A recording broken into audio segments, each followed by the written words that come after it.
To me, an unleashed leader is someone who's always asking questions. They're wanting to learn more. They're wanting to find out more. So just keep asking questions. And I think if you come from that place, you're going to have a lot of success. I always say, too, is that leadership is not a title, it's a behavior. And I think one of the biggest things, and I got to keep always working on this, too, is leading with curiosity. Raise your hand and take things forward. Just do it. Just go with it. It's empowering. It builds so many skills. It builds confidence. But I think, too, don't stay back. Take that step forward, I think, is really big. Welcome to the Unleashing Leaders podcast, where we work with willing leaders to accelerate the changes you seek. We'll learn from the experiences of different leaders facing real challenges and distill practical, purposeful steps to apply in your context. I'm Lee Scott, your curious co-pilot. Together, let's make positive changes for our companies and communities. Welcome back to the Unleashing Leaders podcast. Today, we are super excited about our topic. It's definitely something that is important to our organization here at Unleashing Leaders. I suspect it's important to many of you out there, which is how do you get the best advantage out of people who also happen to be able to decide to take time to take career breaks for personal reasons, maybe to, raise a family, take care of family, take care of other things, go back to school. But we're going to be really looking at, what does that look like? How do you as an individual plan for and re-enter successfully? And then how do you as a leader who have people who are ebbing and flowing through your organization with those different stages in life? How do you do that gracefully to get the absolute best experience for both your company and for those loyal team members? I'm joined by Amy Bear from Duck Creek. She is the Director of DEI Engagement and Culture out of Chicago, Illinois area. And she is going to be speaking from some personal experience on both sides of that equation, both as someone who decided to take a little time off and somebody who has helped other folks figure out how to plan for and re-enter successfully. So Amy, great to have you on the show. Thank you so much, Lee. And I just want to thank you again for having me on. I know when we first met, this was a topic that we both just really were in sync on. And I'm really glad to be here today. Yeah, it's definitely come up relevant for me. We've had a few more folks go out on paternity/maternity leave, and we have some folks that have come back from it. And, there's always this nervousness and sometimes some sensitivity and sometimes guilt and shame about it. And it's like, this should be one of the most proudest, amazingest moments in the world because we're growing our businesses, we're growing our families, we're taking care of everything. And it's like, let's find a way to have more healthy conversations about it. And I know you've got some great insights for this. So thank you for being willing to share that. Before we get into that topic, though, tell us a little bit more about your initial career experience and kind of how did you even get into this game of leadership in the first place, even before you decided to take a career break? Yeah, no, I'd love to tell you a little bit about me. I have always actually had a career in human resources. I think I shared with you, I'm one of those nerds who studied it in school and then have happily, stayed within human resources the whole time, but had a couple shifts. Wait a second. Hold on. You went to school and you studied something and then you did it in your job. I think you're my first guest that has that. So that's pretty cool. I don't think it happens. A lot of people do shift. Yeah. I even totally went normal. The senior in high school, I knew I wanted to be in human resources. So Hey, I do think that's that's kind of fun. I knew what I wanted to do. But I just when I was reflecting on this question, I really even thought about some of the earlier leadership moments I had was actually in college. I put myself through school, so was always working and looking for jobs. And one of the jobs that I quickly, could get a lot of hours for was within catering. And I found in that job that I learned quickly that raising your hand, asking to do more was rewarded. And it was rewarded time and time again for me. Yeah. Sometimes in the food and beverage industry that happens, but it was like, that was such a moment where it was like, I was felt very seen, very wanted. And they were like, you want to do this here, do this, you want to take this on. And I got to work in the office in college. I got to, lead people. And so I think that was one of the first really kind of positive experiences that I had. And then, I had a couple different jobs within HR. Won't get into those too much because some of them were in manufacturing, that first time job, and it was 1996. So I'm sure you can imagine what human resources and manufacturing in 1996 was like. Yeah. But Then I moved into a role within McGraw-Hill, and this was just a really an amazing company that I worked in. And it really does come back to the leader that I had. Mark Bigelow was his name. He was almost like a leader before his time. I started working there in 1998, and he just really empowered me every step of the way.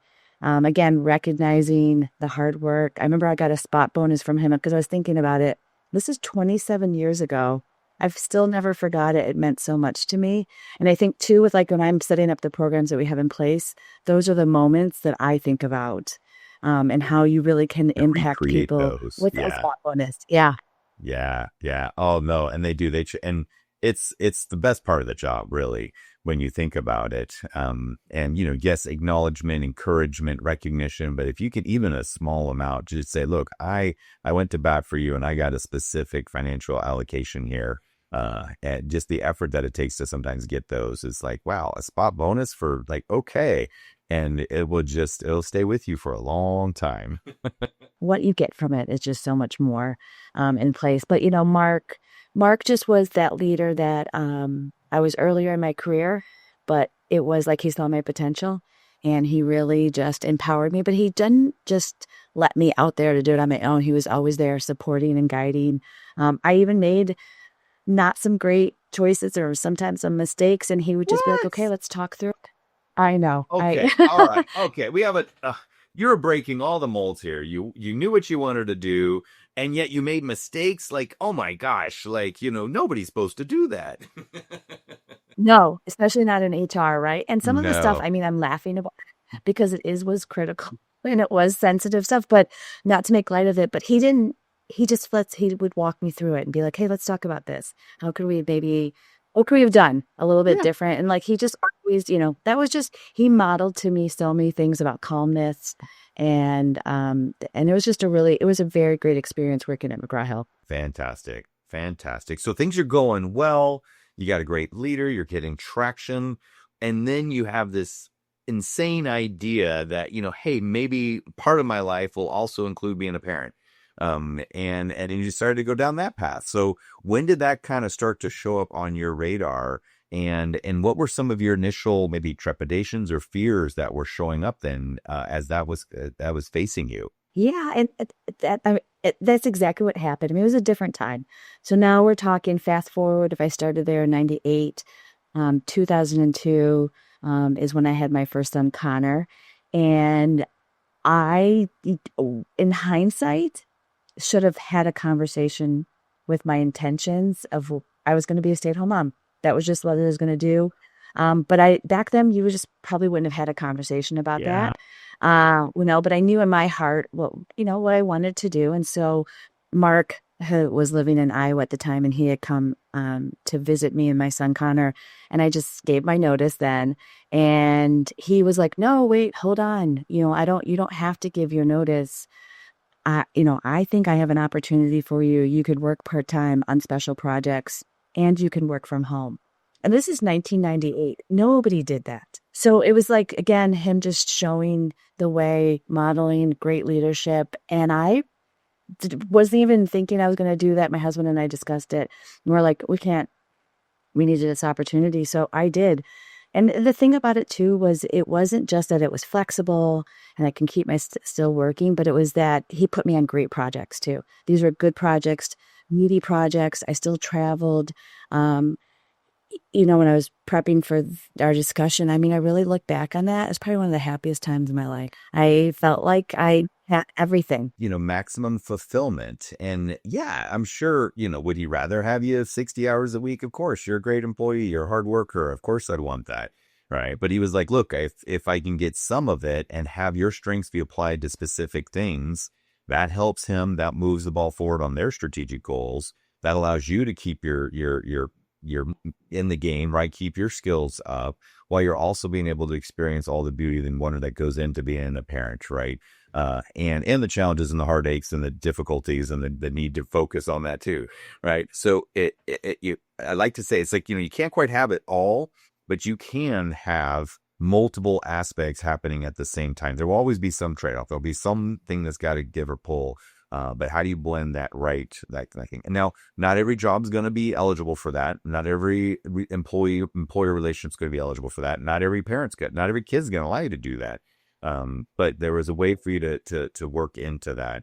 But yeah, I mean, say a little bit more though about you talk. I mean, in your case, you had a great relationship, but how is it scary when you're like, uh-oh, I don't even know. I don't know if I want to stay out. I don't know if I want to come right back. I don't know. And that's a hard conversation to have. And I think on the employer side, like we're terrified to have it because we don't want to misstep and say something we shouldn't. And they're terrified to have it because they don't want to just like, well, then I'll just get fired immediately. Like, tell us a little bit about what happens in that moment, at least that you've seen, maybe not in your personal experience, but you're aware of. No, and I think too, as I was reflecting on this and as I was talking, probably what could have made things even better is to have had that conversation on the front end, right? We tell each other a story. The leader, you tell yourself a story, the employee, you do as well. Now, as you said, because you just don't want to like say something wrong. And I think too, I could have, because I did have that high trust relationship with him, I could have said something. So I personally think as a leader, let's all of us lead from that vulnerability and model that opency and that transparency. And then as employees, like I don't hold back. I think have the conversation and be, upfront, because then you have a lot of time to plan. And, the story I told myself, and it was a different time in 1998, I didn't think I could have it all, as you said. Like I didn't even think it was possible. It typically wasn't. I had a long commute. Nowadays, people don't have that, but I had at least an hour commute. My husband's career was also I had an taken hour commute at that stage, right? So my first was born in 2001. I had an hour commute and it was one exit down the freeway, but it still took an hour because traffic was so bad. Right. But, like those were things you had to think about, childcare, different things. Now the world has changed so much more, and there's, remote working, and there's, more flexibility too. But, at the time, and I'm glad the world has changed, because I honestly, I thought that my only option was either working or being a stay-at-home mom. Yeah. And I didn't think I could have them both. And, reality was that we could. And so I guess really I would just say to anybody, I would be open and upfront. I think that that's, where you should probably lead from, first of all, because I probably spent a lot of time, Lee, overthinking that situation and that conversation. And that's a lot of energy that none of us needs to waste on things like that, because it turned out so good, right? Yeah. Well, I mean, when you're, I think if you broaden the horizon just a little bit, it's just like really the relationship between somebody that's in a leadership position. And I'm going to use the word position intentionally right now. You don't have to have a position to be a leader. That's one of our tenets in this podcast. But, when you are in a position and you have somebody that, administratively reports to you, that is a special kind of relationship. And I think in that relationship, really, both of you are trying to figure out, how do we get the best out of each other? And I think so often we're like, well, I don't want to ask you what makes you best. And you don't want to share with me what you want best. So then we just fall into these generic, roles and responsibilities and these generic norms that are suboptimal, versus to say, hey, what really lights you up? What really fires you up? Okay, let's optimize to the degree that we can, on that side. And hey, here's what I really need from a business perspective or from a role perspective. And like, oh, hey, I could do more of that. And that's where you get the best match. And you're talking about doing it in the boundary between the personal and the professional. It's a similar kind of conversation. Now, I mean, I think we can acknowledge not everybody's going to be able to have that conversation. There are people, it probably in food service also, where they're like, if you had that conversation, like, oh, you're pregnant, you're fired. Right. And you're like, I mean, that's happens to be illegal, but doesn't mean it doesn't happen. So I think there's a basis for the concern. But I think to the degree that you can, build a relationship with your, supervisor and your employee to say, hey, I'd like to have an open conversation so that we can figure out the best way to navigate this for each other. Right. And I think better things will come from that. And like how you pointed out too, like to really be asking people on your team these questions, or are they sharing? I mean, it really does build that trust. I mean, my son's now 23. I mean, obviously, I'm still glowing about Mark Bigelow. I mean, the level of trust and loyalty and the things that come out of those, taking the time to really understand those moments that matter, the things that matter in your employees' lives, makes all the difference. Great. So that's planning the exit.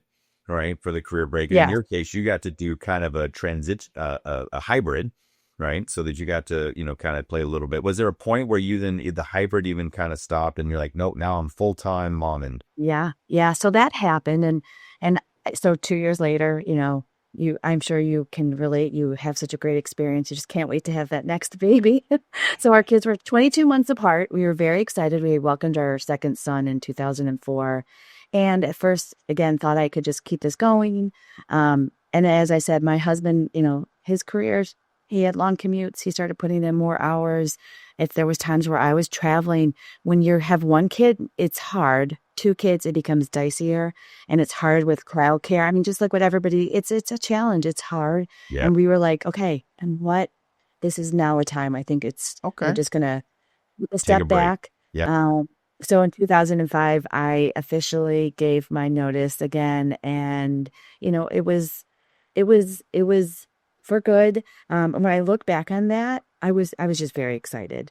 Again, it was a different time. I didn't think I could do both. But I know I was like so full hearted about it. And it was such a great, again, if I look to at that time, that was probably one of the happiest times of my life. Which I love that, but I want to kind of fast forward. So if that was Yeah. 2005, So then you had this that great was period, wonderful. and then you decided to come Yes. back. So let's talk about the re-entry now. So Yeah. you had this almost picture perfect, idyllic step down staged, you calibrated right, graceful landing. I'm sure the re-entry was just as perfect and flawless and graceful, right? No. Oh, yeah. Well, that's when things start to get bumpy, right? And as my kids got older, they started to need me less, right? That always happens. I also realize as I look back, I wrapped my identity in my husband and my kids. And if anybody knows anything, that's just not a healthy thing to do. Yeah. My identity was being the mom, pleasing, making everybody happy but myself. And as my husband, he again kept growing in his career, you celebrate their successes, you're so happy for him, but it also felt really empty for me because it wasn't my success. And my kids, they only knew my husband as working. They didn't know me as the life before that. They didn't know anything about that. And I just started to realize that I'll be really frank. I mean, I was very depressed. I got very depressed. Probably went from the happiest time into my life, and it took some time. And then it was probably one of the lower points in my life, and I had to really reevaluate what makes me happy. What do I want to do? What are my passions? How did I get myself into this spot? Um, and then, so I Well, your started to, needs change take a, too, right? The conditions change, your needs change, what you want changes. And so the idea that we find one right, combination of roles or one right schedule to the week and we just live with that for the rest of our lives, that's silly, right? Like it's going to ebb and flow. You're going to have, different interests, different passions as you go. And so you found that like, hey, you know what? This is great. And there's something missing. And I want to find a way to add that back in. Right. I mean, and if you don't do that, to your point, yeah, your depression is what comes next. So, that's very understandable. like there's a book about it, or I hear this one speaker talk about like the body always keeps score. I mean, it really does. When you deny enough about who you are and what you want, and in your head you want more, but you keep saying, no, I don't, or it does, and it reflects in those things, your mental health, depression, and different things. And so I made a decision like, I'm gonna go find a part-time job. And I actually did find a part-time job in HR very close to my house. So I was actually able to find that job. So like you said, again, it was like, oh my gosh, I can't believe that this worked out. But I Well, was like, but you named it though, go ahead. right? And I think that's the key that you just said something that's really powerful, Amy. It's like, okay, you're missing something. You feel like you want something different, right? Um, and often we'll look to, well, should I want something different? Is it okay to want something different?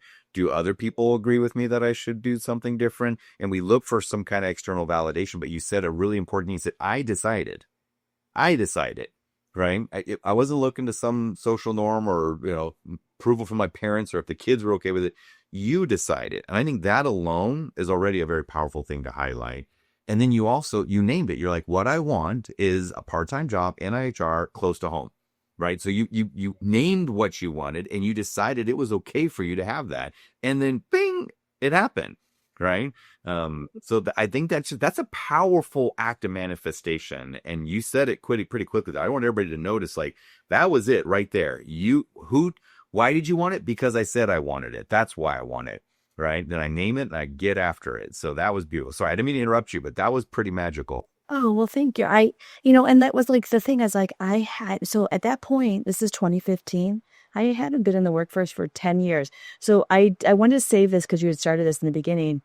We all know what it feels like to take a 2-week vacation, or like you said, just to be on parental leave for 12 weeks. You already feel like, oh, I don't know. Like you feel like you've changed, everything's changed. 10 years is a big Industry, gap. the And as I norms, the yes, expectations, the technology, you're like, whoa. different generations entering the workforce. I mean, millennial. I feel like I exited my Gen X self, and I did come back a millennial too, as well, because, like, I did. Like, I feel like I had some shifting of what I thought about work and some different things. This job was at the time. At the time, it was a startup company, manufacturing again. I've been there before. I was the third person hired. There was big plans. This was really going to grow. And I'll be honest with you, this is very me. I was like, this is it. I'm back. This is going to grow. And I'm going to be the director or the chief people officer of this company. I And love the everything's going to, swagger, man. That is awesome, right? You're like, all going to work out. But reality doesn't always match sometimes my manifestations. And, it just didn't grow. It didn't grow, as fast as I wanted it to. It was a good entry back in, but the actual day-to-day job was just not very fulfilling. It was very administrative. I started taking on accounting. I started taking on other things. And again, it's starting to be back to that spot like, ah, boy, what am I doing here? yeah, This is, yeah. it was like close to home, so I could, and part-time, so I could still take care of the kids. And when I told the boys and my husband, like, hey, I'm going to go back full time, I'll be honest with you, they all were like, Mom, don't do it. We don't want you to do it. Please just keep everything the way it is. They're like, we like it. And so what it was again is that crossroads of like, I hear you, but this is just not fulfilling for me. What you just described there, though, is that is the moment of conflicts, right? There's tension. I think you talked about the role. We thought that the manufacturing, they thought they were going to grow. They weren't growing the way they were wanting to. They thought it was going to be mostly HR. And it was like, no, actually, what we need is more administrative and accounting, right? You thought, hey, I'm going to be unleashed. And the kids were like, no, we want you right here because you're awesome and we know what we got. And so, you get pulled, and in part it's a compliment, right? They're all telling you like, hey, we need your help in accounting. We need your help at home. We need your help over here. And maybe you're even good at those things, right? But you got to decide, you're like, okay, just because I'm good at it doesn't mean I should at it, right? And so I got to Yeah. decide, what am I going to do? And again, ultimately, that's a choice that only you can make. And it's hard because you were like, oh, like boys are pulling on my heartstrings, and I want to make my boss happy, and and maybe I'm even good at it. But if you're like, there's something just not jiving here, you got to listen to that inner voice. Lee, I mean, 100%, because as I said before, like your body keeps score. Keep And score. I would sit in my car, to be honest with you. I don't know if you ever had a job like that, as long as possible before I had to leave to go to work, like where it was just, like it wasn't what I wanted. But like you said, I was conflicted. And I think to anybody listening, like listen to yourself of what you want. I probably stayed there a little bit too long.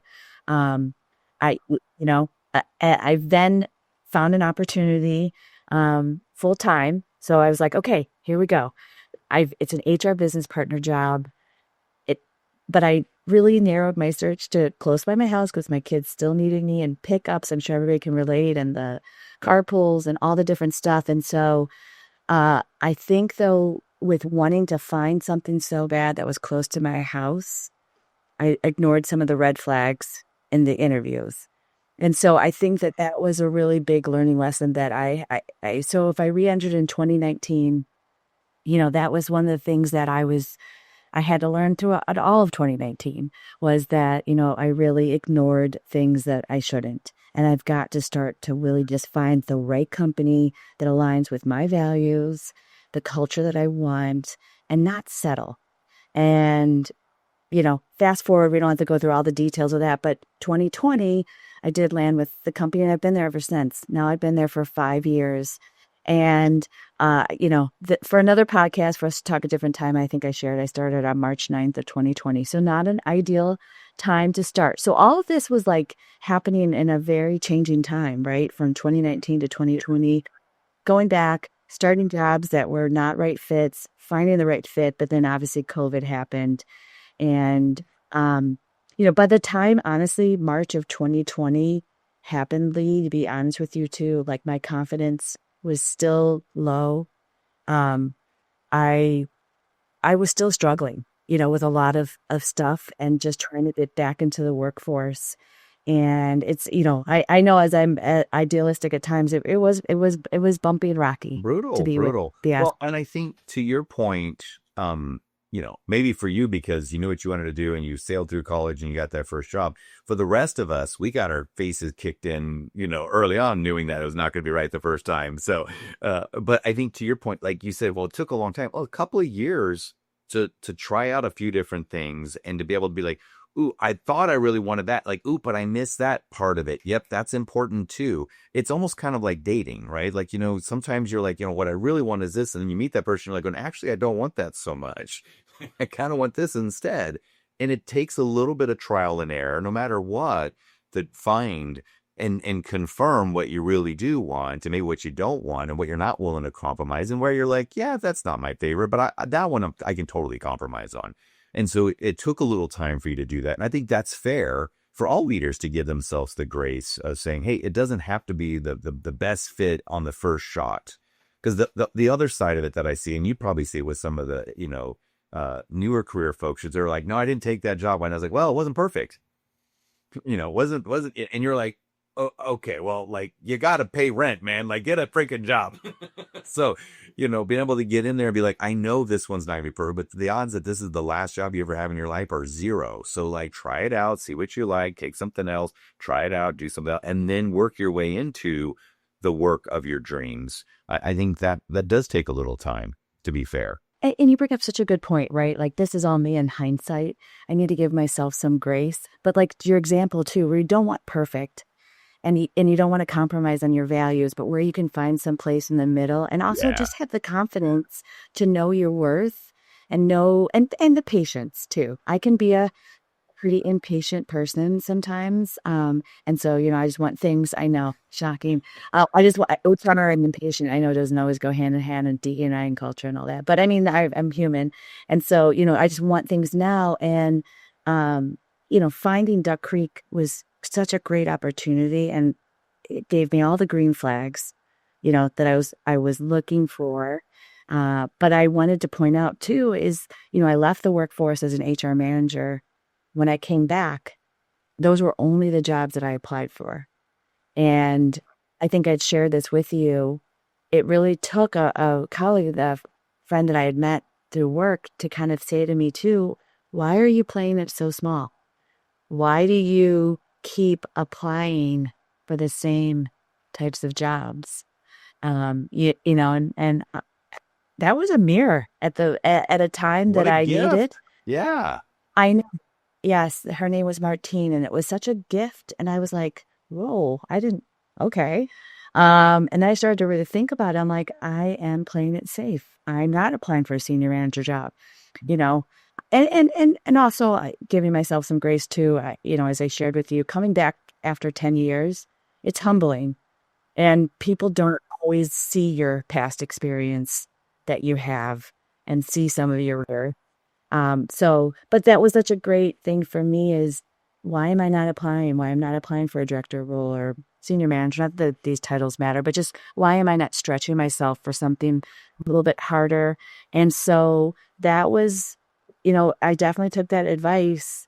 And when the new chief people officer came in at Duck Creek about a year after I started, I met with her right away and I just said, hey, I have more to offer and I have more I can do and I really can add some value and maybe something else within the HR department. And she just said to me, when I have a role available, which I will, you're going to need to raise your hand. Yeah. See, that's going back to that. That's what you said right at the gate. You learned early on, even in food service and catering, right? Where you're just like, how did you learn about like raise your hand, like be a leader means to take initiative. It means to go first. It doesn't mean you're in charge. Doesn't mean you're large. Doesn't mean you have a position. It means you raise your freaking hand and you got in the game. And so you expressed that, and she heard it and said, "All right, be on standby because it's coming. Be careful what you ask for." And that's exactly what she said. And I think what you're pointing out, like you're right, at a core, that is who I am. I'm going to raise my hand, and I am. But there are moments because, I was feeling a little beaten down after I returned back to work with a couple of stumbles, and I didn't apply right away for the role. So if you were to talk to her, she would bring that up to you and let you Yeah. know that I told her I was going to, and then I didn't. And then I was lacking some confidence with that. She reached out to me and she's like, "Hey, are you going to do this?" And I'm like, "No, I'm not going to do this." And then I really soul searched on it, and I knew that this was the thing for me to do. And fast forward, I've been in my role 4 years. And Lee, can I tell you, thank goodness I raised my hand, because I wouldn't be on this podcast right now. I've had the most incredible opportunities because of the role that I'm in, but I also had to say it's not even that. It's just been the most fulfilling job I've ever had. Yeah. And in so many ways, and stretched in so many ways. And I'm putting a nice bow on it. There was some, the last 4 years have been a lot of work, but well worth it. Yeah. Yeah. Fulfillment doesn't mean it's easy, right? Fulfillment, there was growth. And if there was growth, it meant it probably was hard, and I think a lot of folks that get confused, like, well, things are really hard right now. And you're like, that is the precondition for growth. So stop complaining about it. If you said you wanted to grow, well, that's what the universe is dishing up to you right now.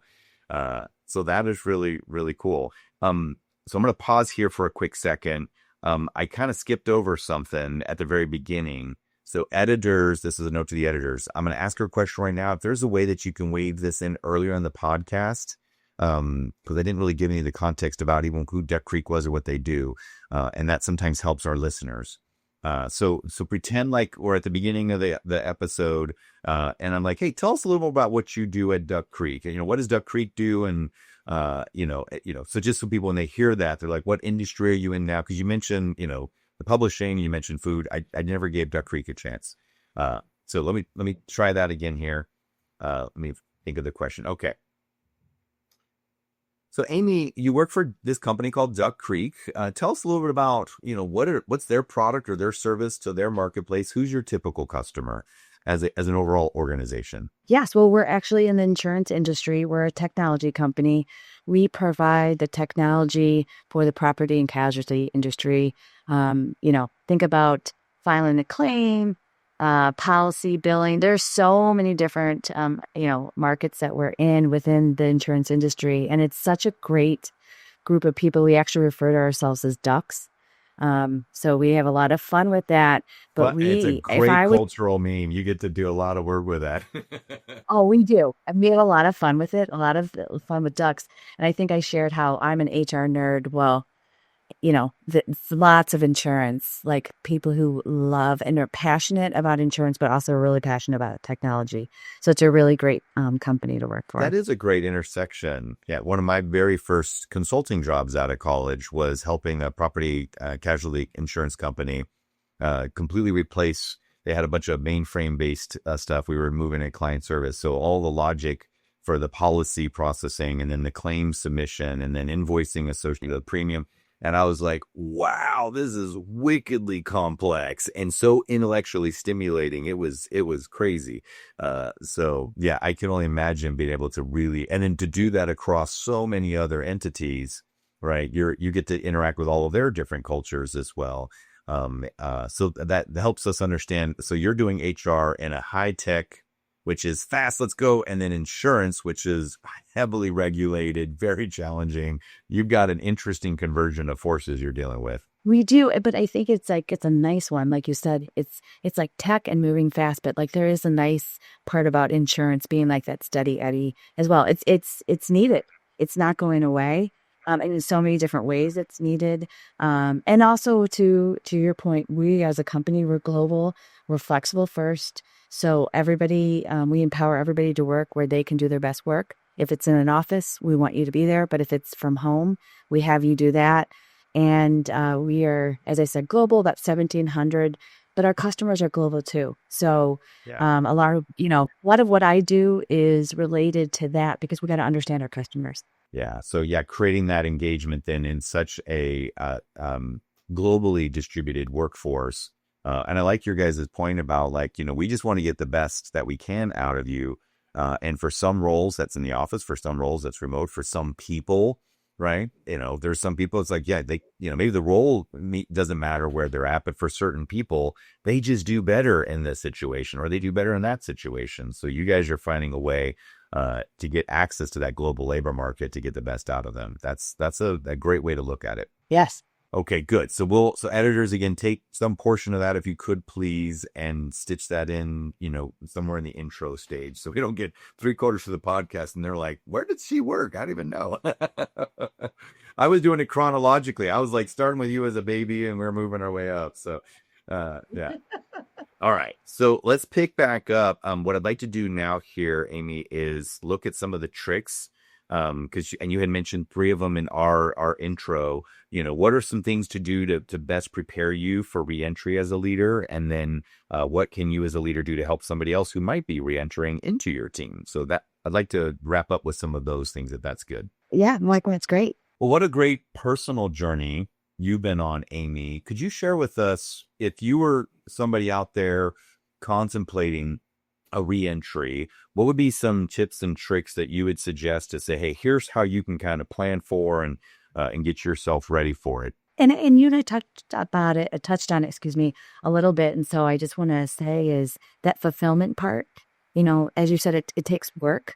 I always love this phrase, like there's no elevators to the top. You got to take the stairs every time. I always say that to my kids.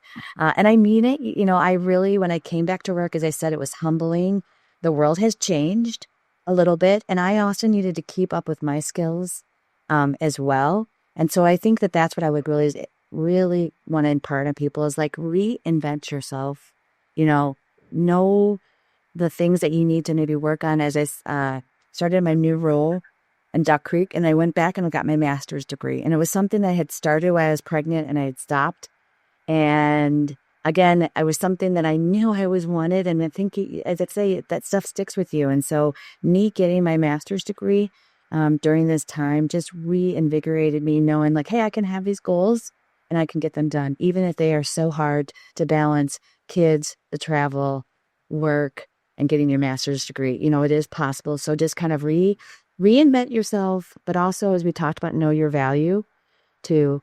Don't feel like you have to settle. What's the expression I'm trying to think? It's like, above all else, know thyself, right? Like, know yourself, know what you want, know your value, and don't let what you have done or you haven't done somehow limit or define you. You're like, okay, I haven't done that before, but do you want that? Yeah.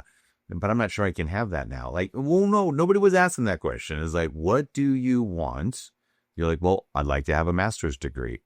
I'd like to work in a fast-paced, respectful organization, maybe a global workforce where I'm able to bring these particular talents to bear. Okay. And I think that's valuable. And I think that's a senior level position. And then, so know your value, know what you want. And I would even say write it down. I don't know if you eventually did or not, but just the moment you write something down, somehow it's no longer like an idea. Now it's like it's a must do. No, and it's like, and that's part of like what I wanted to share too is create those anchors, whether it's writing it down. I've been really using visualization a lot and also mantras. And we'll talk about this.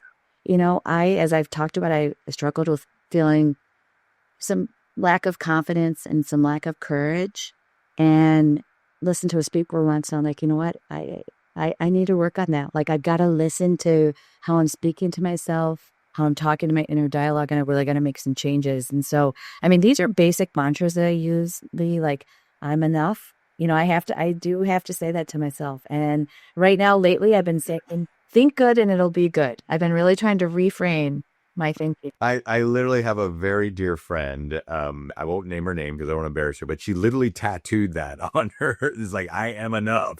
Like for the, and I'm like, hell yes, you are. I know. And it feels vulnerable every time I say it to somebody. And I also, of course, then you waves of shame or something come over. But I think to myself, you know what? I bet there's somebody else out there, just like when I heard it, when someone say they did it, like they need to hear that. And it makes a difference to tell yourself these words. It's one of the most common limiting beliefs out there. Is that just like, well, I'm not enough, or I'm not good enough. I need to get this first, or I need to have that first, or I need to be something different than I am first. And it's like you said, it's like, well, and then suddenly all the magical doors open, the elevator takes steps. Like, no, just if you want that, get on the freaking stairs and start walking, right? And then you will get to where you want to go. But you have all the things that you need for the step that's in front of you. Yeah, you may not have what you need for the 748th step, but take this step, right? And then that step, and then that step, and then you just keep taking those stairs, and the next thing you know, you're where you want to be. But yeah, waiting until you're worthy enough for it, it's like, no, you got to take the stairs. Absolutely. A couple other things just, and we touched on this, like run to something, not from something, don't. I've sometimes escaped jobs instead of running towards something that aligns with my values. So I just want to tell everybody, have that patience. Like we talked about, their companies are out there. Don't look for perfect. I think that was a great Doesn't exist. example that you, but look for the ones that have the green flags. And it's like, it's evolving too. There's no perfect company out there, but you also don't need to put up with toxic cultures and a leader that doesn't, that just doesn't work for you. You really don't. But I love that distinction: run to, not away, right? Like, have something you're going towards versus like, well, I don't like that. And again, even in a relationship, like, well, I didn't like that about that relationship. And so you're running away from that. And then you're like, well, like, process of elimination is going to take you a long time to get there. But process of focusing on what you want, you'll get there a lot faster. Good. And you said there was another tip? But yes, one last one, kind of unrelated, but related. Learn to take a compliment. I think that is, or learn to take some great praise and just sit with it. And don't feel like you got to fill the space with anything than a thank you. And I think if I could tell anybody is, it's okay to receive great feedback, and I struggled with that sometimes. I've seen people on my team struggle with that. And if I could pay anything forward, it's like, learn how to take that compliment or that praise. There you go. Yeah. It's tough because you learn, you're like, well, no, you got to be humble, and you don't want to be arrogant, you don't want to be, cocky, and you don't want to be all those things. And it's like, yeah, that's true too. But accepting a compliment doesn't mean you're arrogant, selfish, horrible, no good person. Right? Maybe projecting that you're more than you are and fishing for a compliment. Okay, maybe that's not what you want to do. But yeah, somebody says, hey, that was really smart. That was really clever. That was very helpful. To be like, you're welcome. Yeah, thank you. Right? Like, that's a beautiful thing. Yeah, and it's a skill. I don't think we talk about it enough. I need to talk to actually my own kids about that, is learn to take that gracefully. Take that, both the, like the opportunities and the praise. Learn how to take the feedback. I think that goes, a long, long way. Beautiful. Well, let's switch it a little bit. So, okay, let's say that you're a leader in a position of hiring somebody, or maybe having somebody return who was on the team and is coming back after a break. And let's say that person has never taken a career break, right? My Uber driver the other day, he was like, never married, no kids, parents are not in the picture. Like, and I was like, I can't even imagine what that would be like, right? It's like, I was like, oh my God, like, you must have like climbed Mount Everest 17 times. They're like, only 12, but I'm working on it. And I was like, wow. But, somebody who maybe hasn't had to, take some of those alternate life journeys, what are some tips for that person to help be able to say, hey, how do you communicate? How do you ask those questions? What do you do to set that person up for success? Because ultimately that helps you be successful. I did a lot of thinking about this, and I'm really excited to share this one because I think this is, to me, if I could share, probably, I've got 3 of them, but this one to me is the big one, is model vulnerability, right? You want your team to be vulnerable and come to you and talk to you about things or share things. As they're coming back to the workforce, they're maybe a little bit of a fragile egg, or they maybe are needing a little bit more from you. And I think it's like, model that vulnerability, share our own moments of uncertainty, reinvention, growth, help them rebuild that confidence and I really do think it's by showing up, being our authentic selves first, and create that brave space. We like to use the word brave at Duck Creek, and really kind of empower. I think that's number one. You already touched on this because this is another big one for me. Challenge self-limiting beliefs. Yeah, I just I know I've done that, and I try to always be like, hey, let's challenge that self-limiting beliefs. And I think that we always get in our own ways. There's so much that we can do. So as a leader, if you can see it, challenge it gently, but just I think that's a really good one. And then the last one, we've touched on this already too, but recognize life experiences as leadership. It's not a title. As you said, it's a behavior. This is so important to me. It could be caregiving, it could be parenting. I mean, it could even be volunteering. It could be a side hustle, but anything outside of work, those are life experiences that build empathy, adaptability, grit, leadership skills. So, if you see someone returning in, I had a 10-year gap. Know that 10 years was not. You weren't in a cardboard box in a monastery in the jungle taking a vow of silence, like you were still living, still learning, still growing. Yes, I was. I mean, and I did have like a side hustle or a side job. I was a fitness instructor. I know it's not something you're going to put on a resume, but I literally had a daily presentation that I had to do, put something together. I mean, like there's stuff within our lives that just are beyond the traditional resume. So think beyond that. Those are just a few of my thinking of as a leader, what you can do, and they're all within your control. They don't require anything. We all can do those. Those are all accessible. Yeah, I've got a working title for a book I might write one day, which is I learned all I need to know about leadership by coaching youth sports. Right. So, we're doing it now with my younger kids, and I'm out there and I'm just like, okay, using my leadership skills here with a 7-year-old who's got a serious, behavioral challenge on me right now. And I'm like, okay, all right, I got this. And then I go to work and I'm now better able to show up for my employees because I'm like, I learned a new trick out there on the field. So those are life experiences that help you, build the grit, the agility, recognize patterns. It's not like you're just sitting idle for that time. That's a great example though, which is very realistic. Helping out or like volunteering somewhere, like you are influencing people and not by just authority. You have to get people to do things that don't really need to. And, that takes a whole nother set of skills. That's real leadership, right? Getting volunteers on a Little League committee or an HOA or a, church, civic group to get a bunch of them to be like, hey, we're all moving together and you're not paying them. You can't fire them. You can't write them up. You're like, you don't have any of those tools. You got to just create a connection and build some trust and then have them be willing to go somewhere. Like, to me, that's frankly more valuable than somebody who's, just been, working in a lab and is not interacting with any humans, during that time, especially when it's a leadership role that we're talking about. Yeah. Well, Amy, this has been super, super insightful and hopefully super inspiring to our listeners out there who are looking at, how do we, and the world continues to evolve, right? There's this whole in office, virtual, distributed, co-located, different generations. We're all still figuring this stuff out, you guys. There's no easy answers to this, but I think I heard you say, know yourself, know what you want, open those dialogues, be a little bit brave and having some conversations so you have the chance to find out what might be there. And then recognizing those limiting beliefs, and being able to say, you know what, I'm willing to have my partners, my peers, my kids challenge those. Those are all ingredients that lead to a more fulfilling life for sure. Absolutely. And I think too, with AI, all around us, the revolution of work and modern workplace. And like you said, the new generations coming in, everything's going to be changing. So we're going to probably have more non-traditional types of things happening in the workforce. So these are going to be good skills for leaders and for anybody in the workforce to just really take on. Well, Amy, where can folks stay in touch with you, find out more about you? Are you on LinkedIn? Do you said you might have a blog coming out? What's going on? Yeah, no.